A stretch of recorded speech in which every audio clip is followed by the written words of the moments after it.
Divide y reinarás, no te olvides de eso. Así es. Divide y reinarás. Qué linda consulta, qué lindo compartir contigo, pero más bonito tener a este joven MLCista que ya está con... ¿Cuánto era que estaba Omar? 17.3% MLE. Carajo. O sea, yo pensé que era menos. Míralo cómo se pone cachetón el Lila. Cachetón, ¿no? Sí, el man ya está en el cielo. Ya no entra. Que los barcelonitas no seamos la mitad más uno, ya lo va a ir a celebrar hoy noche. Oye, Omar, Lucho, déjame ponerlo al doctor Eduardo Franco a ver si hay alguna pregunta jurídica con respecto al tema que tú estabas evaluando en la encuesta, Omar. No sé cuál es la percepción del doctor Franco. Bueno, gracias por presentarme aquí para conversar con ustedes. Yo pienso que he estado escuchándolo al PhD Omar Malouk y a mí me parece que su trabajo de encuestador es un trabajo altamente solvente, altamente objetivo y que refleja un trabajo político de ocultar las opiniones ciudadanas con gran responsabilidad. Y a mí no me llamó la atención realmente lo que la encuesta determinó sobre Rafael Correa, porque es una realidad. El político más ido en la voluntad popular después de una persecución nunca antes vista en toda la historia de la República del Ecuador. Porque Rafael Correa desde el año 2017 ya no vive en el Ecuador y todo el mundo del espectro del establishment político y de la prensa dominante, hegemónica en el Ecuador, le cayó encima. Y se ha mantenido con altos niveles de aceptación y de cariño popular para él.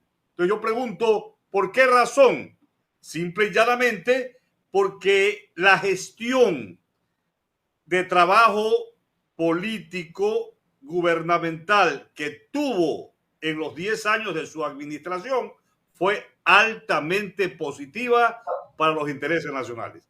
Y como bien decía el PhD Omar Malouk, usted mientras más ataca a quien ha beneficiado en su conjunto al país, la gran mayoría sostiene su ímpetu a favor de ese personaje. Y yo creo que todas las encuestas que he observado de Omar reflejan un gran profesionalismo. Yo quiero públicamente realmente felicitarlo, aprovechar este momento para felicitar al PhD Malouk por ese trabajo de altísima responsabilidad para con el país. El Ecuador necesita personajes que trabajen sobre mediciones electorales con mucha seriedad, altísima responsabilidad y sobre todo con verdades, así no nos gusten, pero hay que decirlos para que la gente sepa lo que está ocurriendo con sus principales líderes del espectro político o deportivo nacional. Gracias, Eduardo. Gracias, te agradezco muchísimo. Te agradezco muchísimo. Buenas noches, buenas tardes, buenos días en cualquier parte del planeta. Estamos una noche más junto a ustedes para conversar, hacer esta tertulia que es interesante, pero con la única condición que tú saques las conclusiones. Tú saques las conclusiones que aquí siempre te decimos la verdad. Así duélale a quien le duela. Esa es una de las características de Hechos Ecuador. Y acogiéndome a lo que dice el doctor Franco y conociéndolo al ingeniero Omar Malouk, él siempre tiene una línea recta. Así sean sus panas. Él le dice, esto es lo que te está pasando y este es el dolor que te duele el hígado, por esto te duele acá el vaso, por esto te duele acá. Él le hace el diagnóstico real, sin pastillita, diciéndole la verdad donde le duele. Buenas noches, Omar. Buenas noches, doctor Franco. Gracias, Luchito. Gracias, Eduardo. Gracias, Richard. Nos vemos en la próxima ocasión. Muchas gracias por todo. Un abrazo para ti. Ingeniero Malú, no se olvide que tiene una deuda con nosotros. Sí. Eso hay que tratarlo urgente. Así se va a ir el programa 4 horas, pero tenemos que hablar sobre el asunto de lo que tienen que pagar las telefónicas. Prográmelo para el otro lunes. Estoy listo para eso, sí. Ya, muchas gracias. No, próximo lunes, Omar. Gracias. Richard y Luis, yo recomiendo que también se lo invite a Omar Malú, un tema muy importante que merece ser conocido con mayor difusión.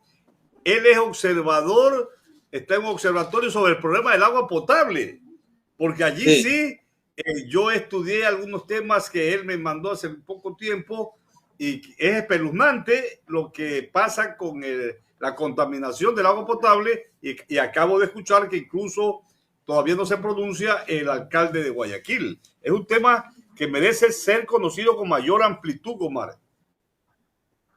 Así es, así es. Totalmente de acuerdo, Eduardo. Te agradezco muchísimo. Son dos temas que tenemos que tocarlos a profundidad. Muy bien. Me parece bien. Una lista. Ok, Omar, gracias. Un abrazo. Pues. Te fuiste con tu MLE. Aquí es lo que el equipo gana, vamos. Aquí. En diciembre nos vemos. Doctor, ¿cuál es la diferencia real entre ser refugiado o estar autoexiliado? Explíquenos un poco de eso, porque se ha hecho tendencia en la red esa explicación que usted dio. Inclusive me tomé el atrevimiento de tomar ese video y hacerlo viral. Cuéntenos sobre eso. Correcto. Pero ese viral que yo estoy, del video que yo hice, hay una voz que como que no se ve muy clara mi voz. ¿Por qué razón? En esa... No sé, algún problema, pero ya lo superamos. Que hay que arreglar esa parte del video. Bueno, mira, a nivel internacional existen pues documentos, tratados internacionales que los estados tienen entre sí, porque el mundo los estados no pueden estar aislados unos respecto de otros. Y el año 1951 hay un convenio de Ginebra sobre justamente de protección de los derechos humanos, y allí se contempla la figura del refugiado político. El refugiado político para Europa es lo mismo que para América es el asilo político por motivos de persecución política. Esos motivos no solamente por eso, sino también por motivos de persecución, por motivos de raza, de religión, de opiniones de grupos y de opiniones políticas. El artículo número 1 de la sección A, numeral 2 de esta Convención de Ginebra de la ONU, de las Naciones Unidas, del 28 de julio de 1951, el expresidente Rafael Correa Delgado se hizo acreedor después de que el Reino de Bélgica estudió a profundidad toda la documentación presentada por Rafael Correa. Le otorgó en abril del 2022 el estatus de refugiado político. Refugiado político por motivos de persecución política. ¿Ya?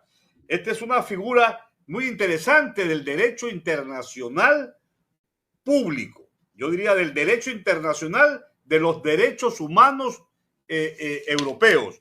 Y que siendo el Ecuador un país que cumple sus obligaciones internacionales, siendo el Ecuador signatario del Estatuto de las Naciones Unidas, nuestro país engloba dentro de su ethos, dentro de su legislación internacional, dentro del bloque internacional de protección de los derechos humanos, todos estos instrumentos internacionales y todas estas calidades que se dan los países signatarios que deben acatar y con responsabilidad cumplir las resoluciones internacionales, tiene que hacer la suya. Por eso es que nos llama la atención que muchos políticos de oposición al expresidente Rafael Correa y los medios de comunicación hegemónicos, siempre para denostarlo, le dicen que es un prófugo de la justicia, cuando él tiene una calidad jurídica de un perseguido político por el refugio político que le otorgó el Reino de Bélgica en abril del 2022. Y si el Estado del Ecuador cumple con sus criterios normativos que están señalados en el artículo 416 o 417, no recuerdo, de la Constitución, en la cual se señalan justamente los principios de las relaciones internacionales por las cuales transita el Estado del Ecuador, de reciprocidad, de respeto al orden internacional. Bueno, tiene que cumplir y no desacatar y no observar y no, digamos, yo diría, atacar abiertamente esta calidad de refugiado político. Mire que Bélgica, como los países europeos, son muy respetuosos de los derechos humanos. Son muy respetuosos de los derechos humanos. Y para que este país, que se precia de ser justamente defensor de los derechos humanos, haya otorgado ese estatus a Rafael Correa, es porque todo ese dossier que hubo de fundamentación muy sólida a su favor, bueno, fue reconocida. Mire que inclusive, Richard, a nivel de los procedimientos justamente de la Interpol. La Interpol forma parte también de tiene una comisión de control de ficheros por el principio justamente de reconocimiento y de reciprocidad entre los estados y el principio justamente de confianza que deben darse los estados a nivel internacional. Evalúan cuando los estados se solicitan justamente la difusión roja, incluso para la detención de una persona que lo consideran necesario en un estado. Y justamente esa comisión de la Interpol ha rechazado en innumerables veces, creo que 13 veces, indicando que el expresidente es un perseguido político, y lo ha dicho muy fundamentadamente, porque el artículo 3 del estatuto justamente de la Interpol dice que no procede la difusión roja y la detención cuando justamente existe persecución política. Es decir, son instancias que a nivel internacional abonan a favor del expresidente.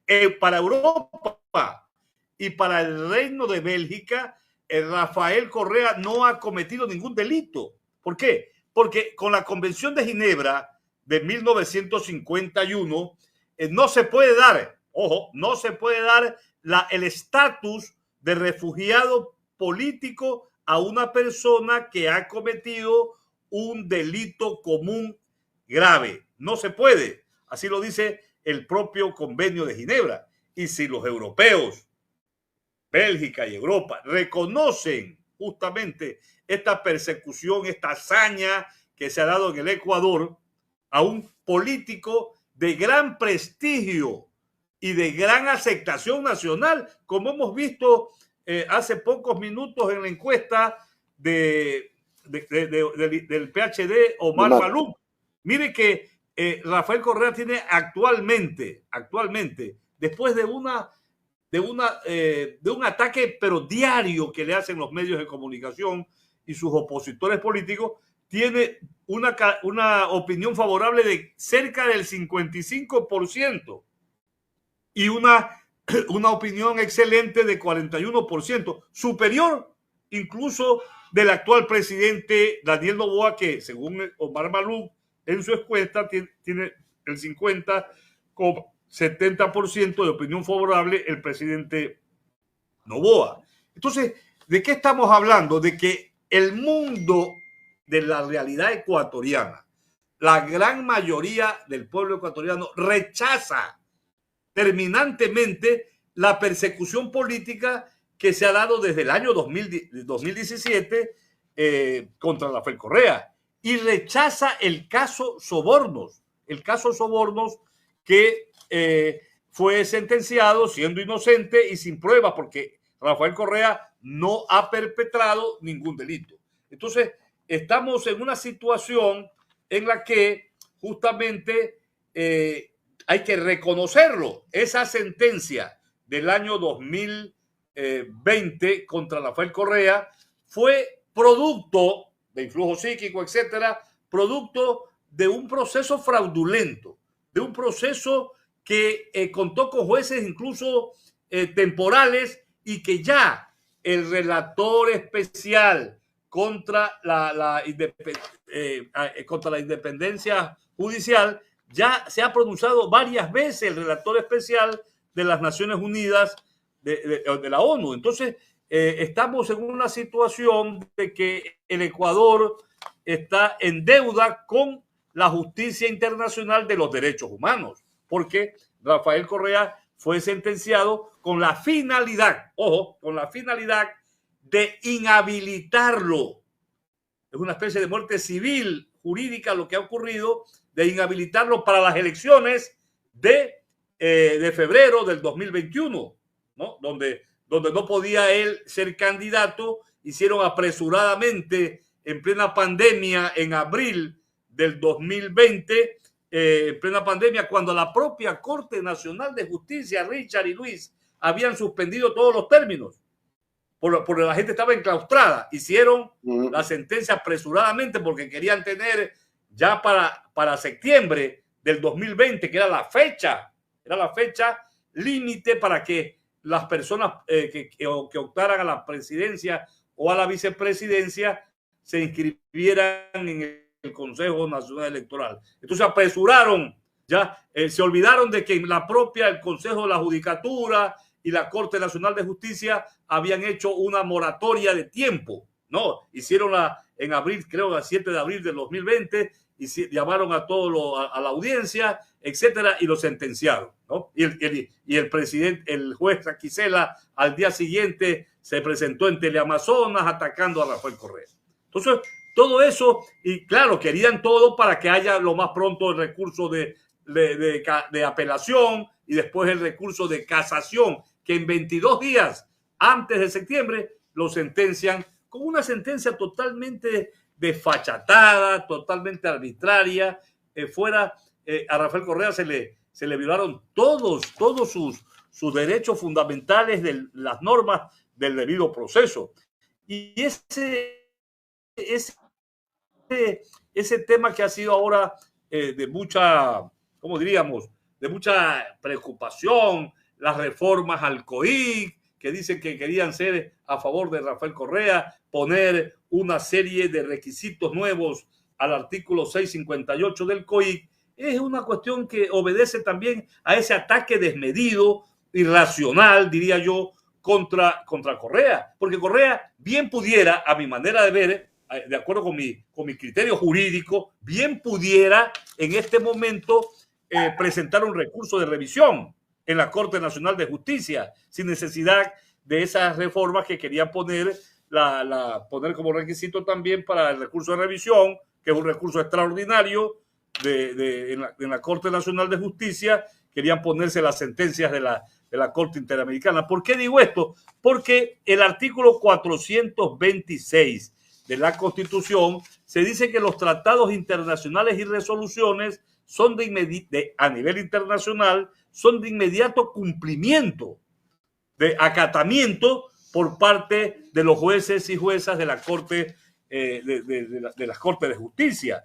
Vea, el artículo, la Constitución ecuatoriana, Luis y Richard, establece de manera categórica, de manera firme, de manera clara, que el Ecuador garantiza sin discriminación alguna el efectivo goce de los derechos establecidos en la Constitución y en los instrumentos internacionales. Si Rafael Correa es un refugiado político, si Rafael Correa, la Interpol rechaza estas advertencias de línea roja de detención internacional, y siendo que todos sus derechos han sido conculcados y determinados, bueno, si mañana, porque Rafael Correa ha presentado, no en el sistema regional de derechos humanos, que es la Comisión, la Corte Interamericana de Derechos Humanos, sino que ha presentado en la Comisión de Derechos Humanos de Ginebra, de las Naciones Unidas, su problemática. Y si mañana hay una resolución fundamentada, muy, digamos, profesional desde el punto de vista del derecho internacional, en la cual se reconozca que se le han violado en ese caso sus derechos humanos, bien pudiera, digo, ser un fundamento para presentar el recurso de revisión, porque además Rafael Correa no solamente que tiene ¿cómo digo?, a su favor estos puntos: ser refugiado político, en la cual se establece que hay persecución, sino también las resoluciones de la Interpol, y si tuviera lo otro, y también tiene los informes, esto me estaba olvidando, los informes de los relatores especiales contra la independencia judicial. Hay algunos informes desde el año 2019 en que ya el relator especial de las Naciones Unidas para la independencia judicial hacía observaciones al Estado ecuatoriano sobre justamente esta falta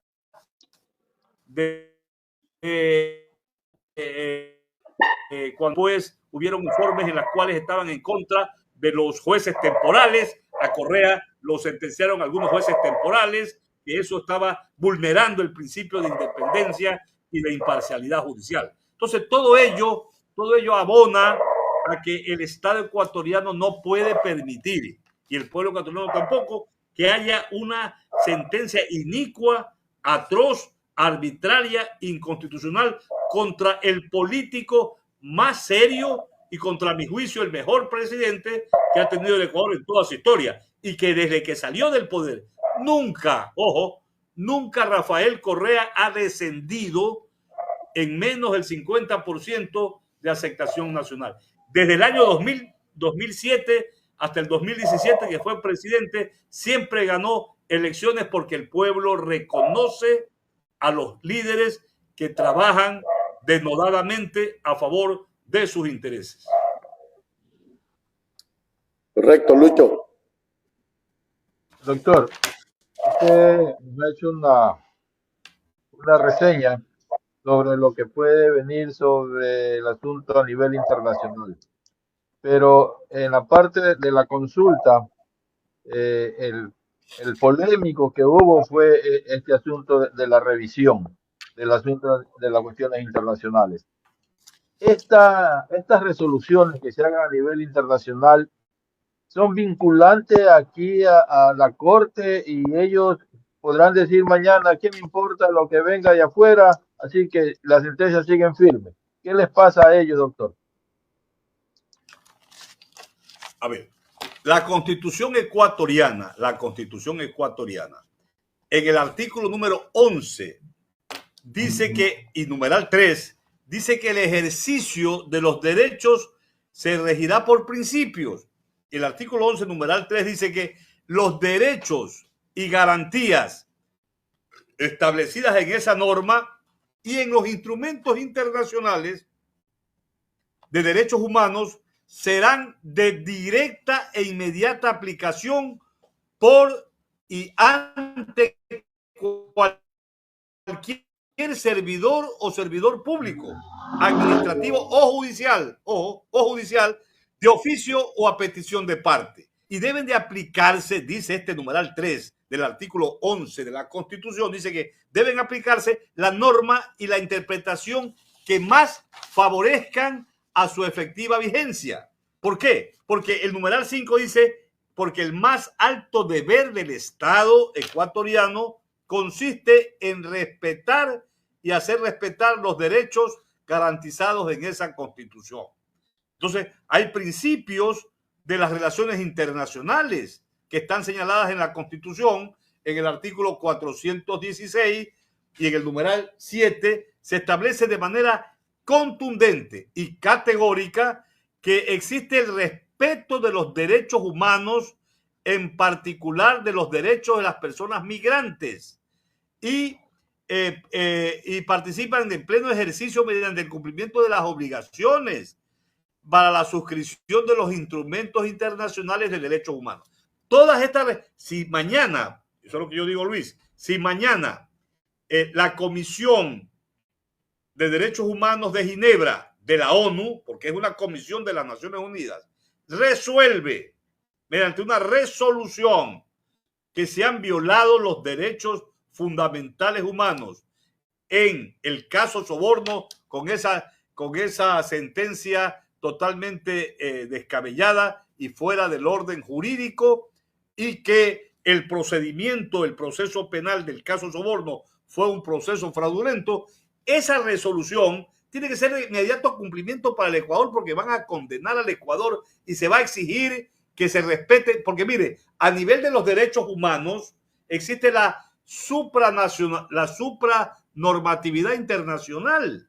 Entonces, en el caso que ocurriera una situación de esta naturaleza, que yo espero que sea así, y estoy seguro que pronto será así, los jueces de la Corte Nacional de Justicia tienen que acatar y cumplir, como dice la Constitución, las resoluciones de organismos supranacionales de derechos humanos. El Ecuador no puede desacatar, porque forma parte justamente de este sistema, de esta arquitectura institucional de protección de los derechos humanos a nivel internacional.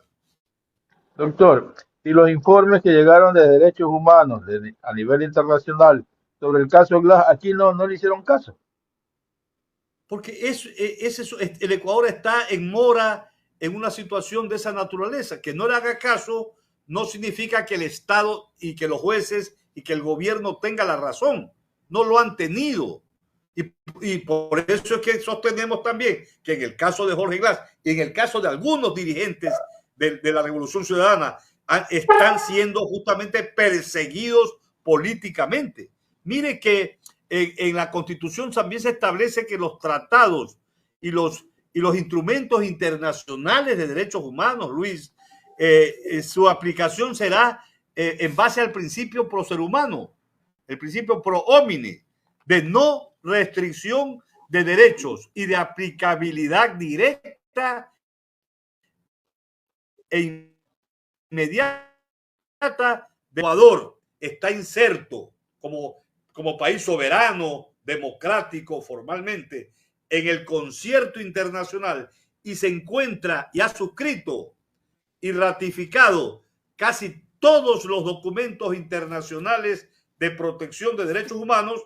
Cuando existe una resolución, sea judicial, de la Corte Interamericana de Derechos Humanos, o una resolución del Comité Internacional de Derechos Humanos de la ONU con sede en Ginebra, tiene que aplicar en el país esta supranacionalidad, digamos, que tienen los instrumentos y resoluciones internacionales, porque tiene que acatarlo, porque la misma Constitución señala que tiene que tener todas estas resoluciones de instrumentos internacionales de derechos humanos aplicabilidad directa e inmediata. Directa e inmediata. Doctor, quiere decir que esperamos una sanción para esos que no cumplieron esas resoluciones a nivel internacional. Esperemos que en algún momento... Por supuesto, el Ecuador está en mora.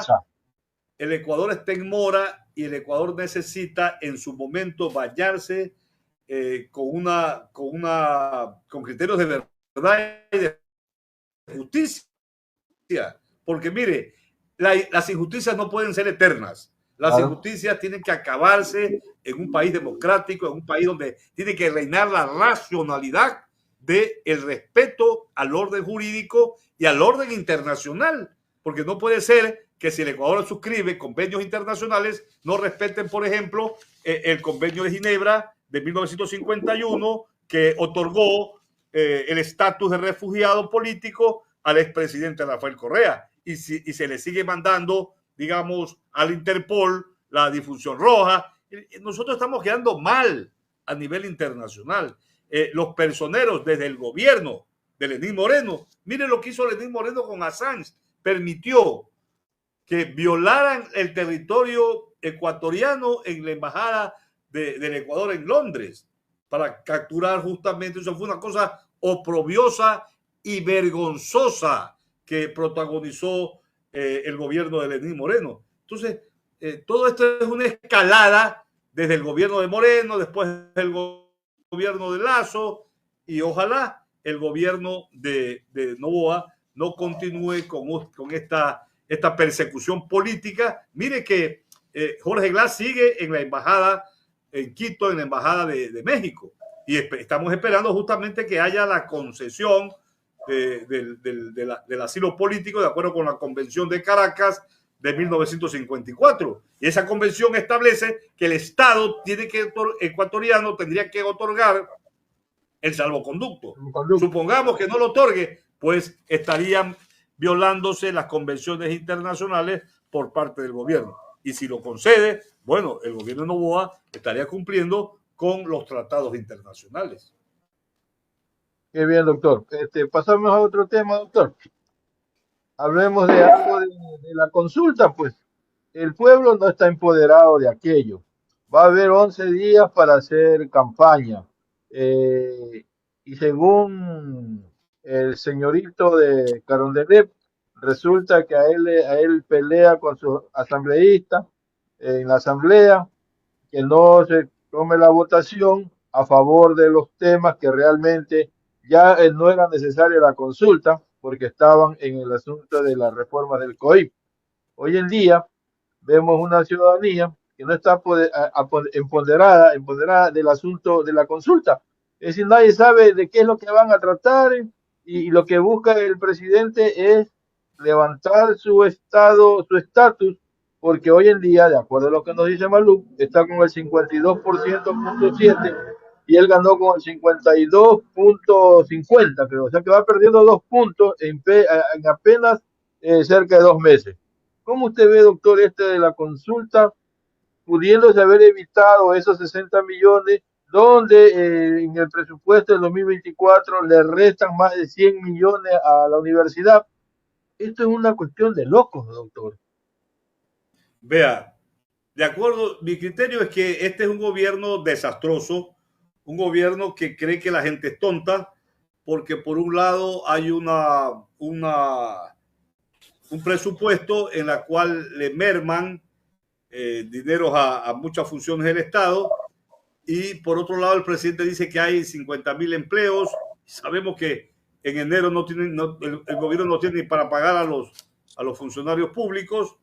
La consulta cuesta $60 millones, dinero que se necesita. La mayoría de los temas los puede ver, los puede tratar en la Asamblea Nacional, pero claro, él está, ya lo dijo a Diario El Universo, y lo leí, él está en una situación que quiere reelegirse.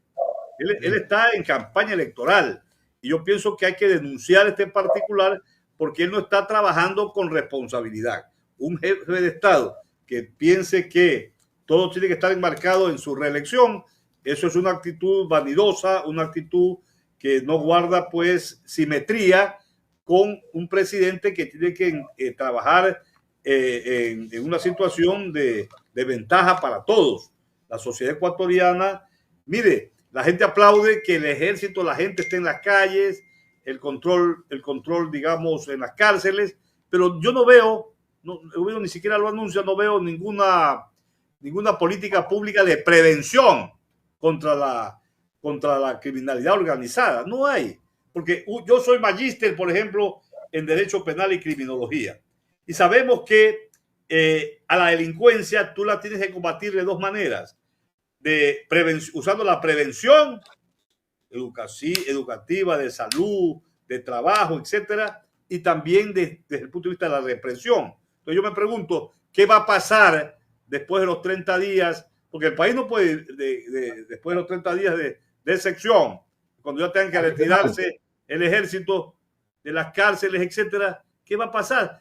Noboa ha dicho que durante su gobierno van a estar el ejército en las cárceles, pero eso no es normal, pues. No vamos a estar en permanente guerra contra la delincuencia. Toda sociedad tiene un mínimo de delincuencia, eso lo sabemos. No hay ningún estado en el cual se haya eliminado, ningún estado en el mundo en el cual se haya eliminado la delincuencia 100%. No lo hay. Entonces, ¿de qué estamos hablando? De que el gobierno está actuando de una manera demagógica. Yo estoy contra, voy a votar no. Vamos a hacer campaña por el no en la consulta, porque esto forma parte de la vanidad del presidente en que hay temas que bien pudieran tratar la Asamblea Nacional. Y ha dicho que, caramba, lo del COIC no se dio y mejor que no se haya dado, en otras palabras, para que pueda ganar el sí en la consulta popular que él está llevando a cabo. Doctor, muy bien. Para ir terminando de mi parte, doctor. ¿Se acuerda usted del caso Coca-Cola Sinclair, doctor? Donde lo involucraron a la esposa, a la hija del expresidente innombrable Moreno, donde a él se le solicitó que se presente y él aludió de que tenía cierta enfermedad y por eso después le dieron una que se presente cada 4 meses, creo, en la corte, y hasta la fecha no lo ha hecho. Él dice supuestamente está bajo prescripción médica. ¿Hasta cuándo se puede seguir jugando con la justicia, doctor? Y mire que al presidente Correa le dijo que se presente aquí, en Ecuador, cada 15 días, que venga de Bélgica acá a presentarse, cada 15 días. Pero acá hay un trato sumamente especialísimo y sabiendo que ahí sí está la ruta del dinero de los 76 millones que han recibido estas personas que están involucradas en el caso Coca-Cola Sinclair. Doctor. Vea, la fiscal general del Estado, como la gran mayoría de ecuatorianos sabe, es una operadora política de la persecución política desde el gobierno de Lenín Moreno, de Lasso y actualmente.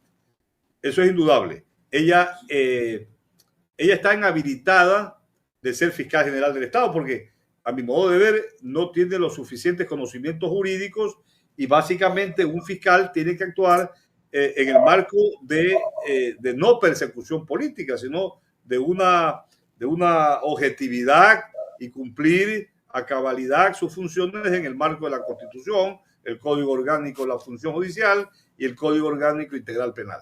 Lamentablemente, la fiscal general actual es una persona que es sesgada en su actividad de fiscal y obviamente en el caso, ella es muy amiga, quien la puso allí fue justamente Lenín Moreno. Lo que pasa es que no le quedó más que iniciar, pero todo esto es una mascarada. Quieren dar e impresionar que existe el aparato. Sigue la investigación. Claro, pero no existe porque hace rato debió haber pedido a la Corte Nacional de Justicia que los jueces ordenen la detención de esta sanguijuela que es Lenín Moreno, un tipo nefasto para los anales de la historia ecuatoriana. Bueno, yo te agradezco, Richard, por esta entrevista mucho y Luis también. Claro que sí, mi doctor. Gracias. Muchas gracias, doctor. Un abrazo.